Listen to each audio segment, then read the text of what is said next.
How to find your username on PayPal.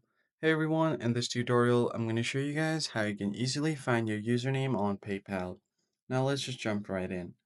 First thing you have to do is go to your PayPal application and make sure that you are logged in to your account. I'm already logged in, so in order to find the username, you'll find the menu icon at the top left or the hamburger menu. You can just tap on it.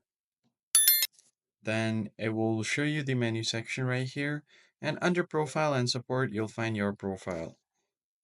Just go ahead and tap on your profile, and you should be able to see your profile name right here, and right below that you'll have either your email, or if you've added a username when linking your cards, that username will be shown right here.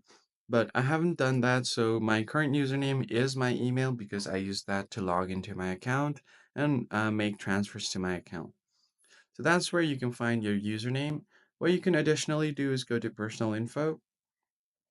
Here you'll see your email as well as your phone number. So uh, your phone number could also be an identifier for your account, which you can use to log in and transfer within PayPal.